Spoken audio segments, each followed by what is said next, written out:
Hi, we will now look at some of the human factors that are involved in posing more IT security risks.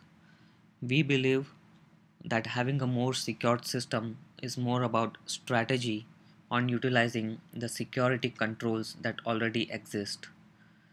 Here we can see some of the top human error sources.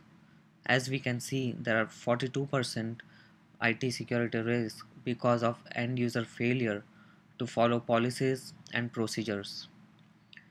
Around 41% are due to IT staff failure to follow policies and procedures. 39% is due to lack of security expertise within the websites and applications. 38% is due to lack of security expertise within the IT infrastructure. So, as we can see, the human factors contribute a lot to posing IT security risks. We will now see the importance of risk analysis in avoiding security risks.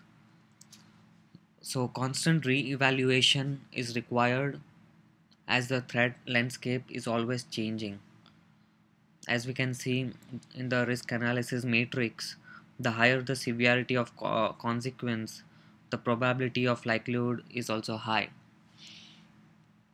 So after the threats and vulnerabilities are identified for all the system, the risk posed by each is carefully analyzed. Generally, the vulnerabilities with the highest likelihood of occurring and most severe consequence in terms of cost to the organization should be prioritized highest and fixed first. This has nothing to do with the compliance and everything to do with what poses the greater risk to the organization. So like we can see here, the organizations needs to take more steps towards security. Even though we have adequate security controls in place, we are not utilizing some of those. A new approach to the cyber security needs to be followed. In the past few years, based on the analysis of data on successful attacks, it the security professionals have come up with a new approach where continuous diagnostics and mitigations replace the reactive network security methods which were traditionally used in the past. The approach combines continuous monitoring of network health with relatively straightforward mitigation strategies.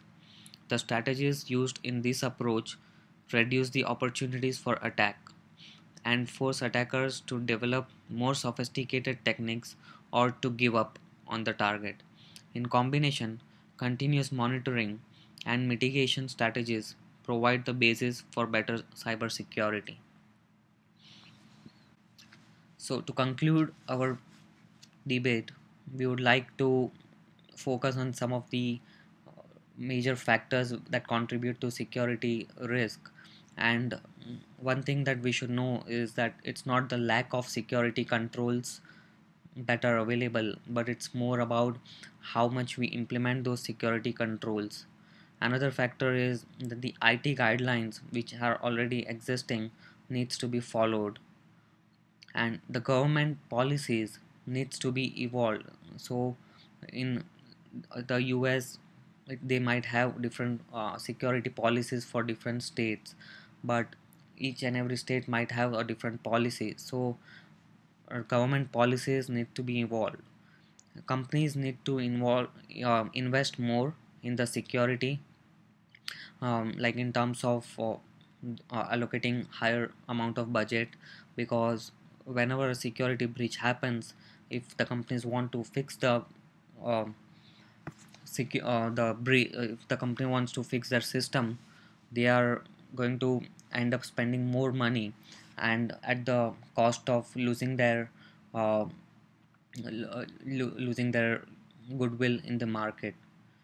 Also, as we know that the human factor pose larger risk to the IT security. This was our debate for today.